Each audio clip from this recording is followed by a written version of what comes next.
Hello everyone, welcome to all English मध्य की passion शिक्षा। This is Greeshma. आज हम स्टार्ट करने जा रहे हैं हिंदी की क्लास फर्स्ट। यह हिंदी की क्लास आपकी केवीएस, सुपर टेट या किसी भी एग्ज़ाम में जहां पर हिंदी पूछी जाती है उसके लिए इम्पोर्टेंट रहेगी। तो चलिए आइए शुरू करते हैं। जिस एग्ज़ाम में भी हिंदी का पोर्शन आता है तो उस सभी एग्ज़ाम के लिए क्लास हेल्पफुल रहेगी। तो चलिए आइए स्टार्ट करते हैं। इससे पहले मैंने केवीएस के लिए इंग्लिश की क्लासेस अपलोड कर दी हैं, आप वो जाकर भी चेकआउट कर लेना। और कुछ मैथ्स की क्लास भी कराई हुई है मैंने, आप वो भी जाकर चेकआउट कर लेना।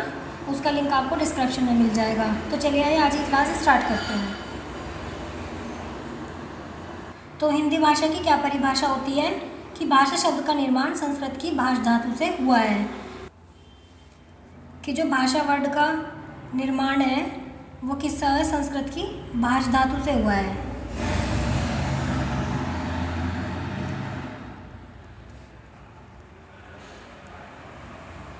भाषा शब्द का निर्माण संस्कृत की भाष धातु से हुआ है, जिसका अर्थ क्या होता है? वाणी की अभिव्यक्ति, यानी कि जो हम बोलते हैं उसे एक्सप्रेस करना। ठीक है, इस धातु का अर्थ है वाणी की अभिव्यक्ति या भाष व्यक्त्याम वाची, जिसका अर्थ होता है मनुष्य की व्यक्त वाणी ही भाषा है। यानी कि जो मनुष्य अपनी वाणी द्वारा जो वर्ड बोलता है या वर्ड्स को एक्सप्रेस करता है वही हमारी क्या होती है? भाषा। यानी कि हम जो बोलते हैं वही हमारी क्या कहलाती है? भाषा कहलाती है। ठीक है,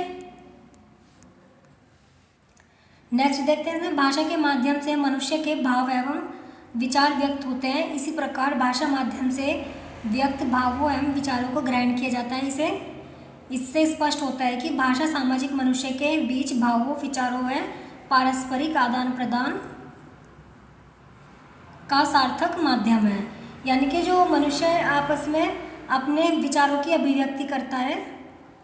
विचारों की अभिव्यक्ति मीन्स जो हम बात करते हैं आपस में एक दूसरे से परस्पर बातचीत, कोई क्या कहते हैं? हम भाषा कहते हैं। ठीक है, यानी कि जब हम आपस में एक दूसरे से बात करते हैं तो जो हम बात करते हैं वो हमारी क्या कहलाती है? विचारों की अभिव्यक्ति। तो उसे ही क्या कहते हैं? हम भाषा कहते हैं। ठीक है, तो भाषा कैसा वर्ड है? संस्कृत की भाष धातु का वर्ड है, जिसका अर्थ क्या होता है? वाणी की अभिव्यक्ति। भाषा क्या होगा? इससे हमारी विचारों की अभिव्यक्ति। ठीक है,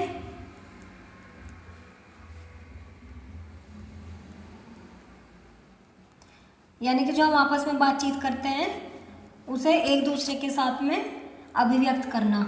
ठीक है, यानी कि एक दूसरे के सामने अपने विचारों को रखना, वही हमारा क्या कहलाता है? भाषा। अब बात करते हैं अलग अलग जो भाषा वैज्ञानिक थे उनके द्वारा अलग अलग डेफिनेशंस दी गई हैं। वो देखते हैं क्या दी गई हैं। कि भाषा सीमित और व्यक्त ध्वनियों का नाम है जिन्हें हम अभिव्यक्ति के लिए संगठित करते हैं।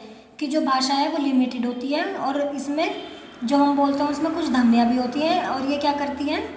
अभिव्यक्ति के लिए इकट्ठी की जाती हैं। भाषा मनुष्य के बीच संचार व्यवहार के माध्यम के रूप में एक प्रतीक व्यवस्था है।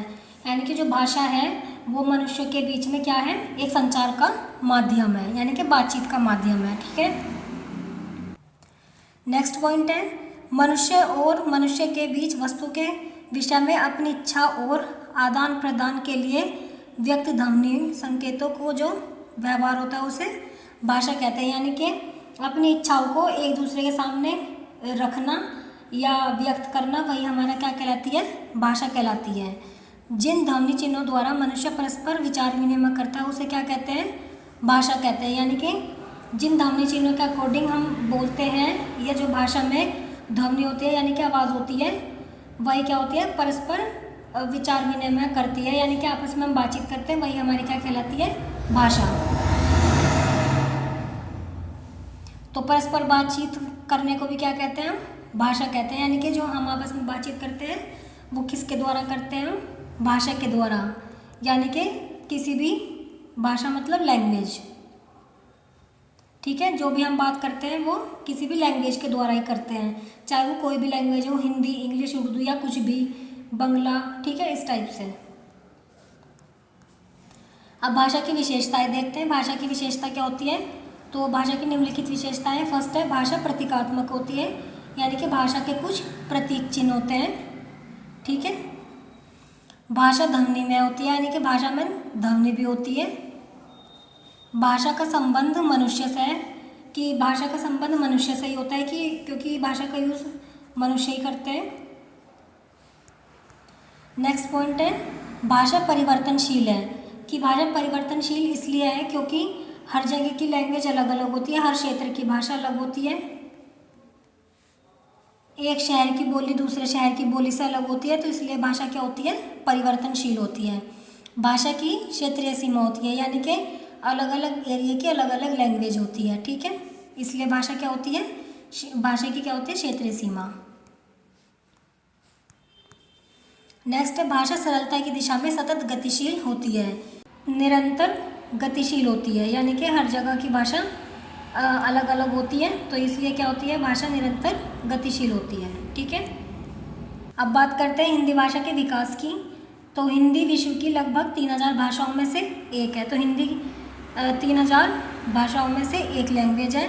भाषा परिवार के आधार पर हिंदी भारोपीय परिवार की भाषा है, तो हिंदी किस परिवार की भाषा हो गई, भारोपीय परिवार की, ठीक है। इससे डायरेक्ट क्वेश्चन भी पूछा जा सकता है, ठीक है।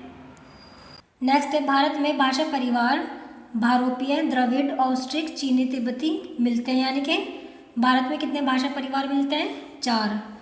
भारत में बोलने वाले के प्रतिशत के आधार पर भारोपीय भाषा का प्रतिशत क्या है, सबसे अधिक है, ठीक है। तो भाषा के कितने, तो भाषा परिवार के कितने परिवार मिलते हैं भारत में, 4 परिवार मिलते हैं। फर्स्ट है भारोपीय, सेकंड है द्रविड़, थर्ड है ऑस्ट्रिक और फोर्थ है चीनी तिब्बती,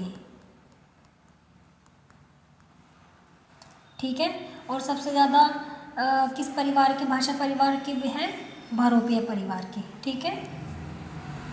अब ये देखते हैं कि कौन से भाषा परिवार की कितने प्रतिशत भारत में बोलने वालों का प्रतिशत है, ठीक है। भारोपीय परिवार के जो भाषा परिवार है, इसमें भारत में बोलने वालों का परसेंट कितना है, 73%, ठीक है। द्रविड़ का कितना है, 25%, ऑस्ट्रिक का कितना है, 1.3%, और चीनी तिब्बती का कितना है, 0.7%, ठीक है।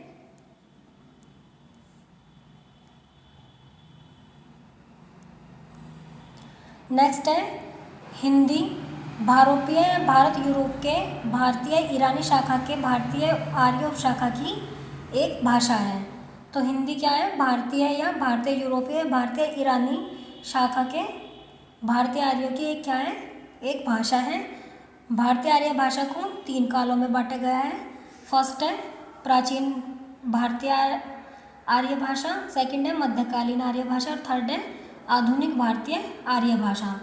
तो कितनी भारतीय आर्य भाषाएं हो गई इसमें हमारी, 3 काल में बांटा गया है, प्राचीन, मध्यकालिक और आधुनिक। फर्स्ट बात करते हैं हम प्राचीन भारतीय आर्य भाषा की। तो इसका काल क्या है, इसका जो टाइमिंग है, इसकी टाइमिंग क्या रही है, 1500 ईसा पूर्व से 500 ईसा पूर्व, ठीक है। और इस भाषा के उदाहरण क्या है, वैदिक संस्कृत और लौकिक संस्कृत, ठीक है। सेकंड है मध्यकालीन भारतीय आर्य भाषा, इसकी टाइमिंग क्या रही है, 500 ईसा पूर्व से 1000 ईसा तक। और इसकी लैंग्वेज कौन सी रही है मध्यकाल में, पाली, प्राकृत और अपभ्रंश, ठीक है।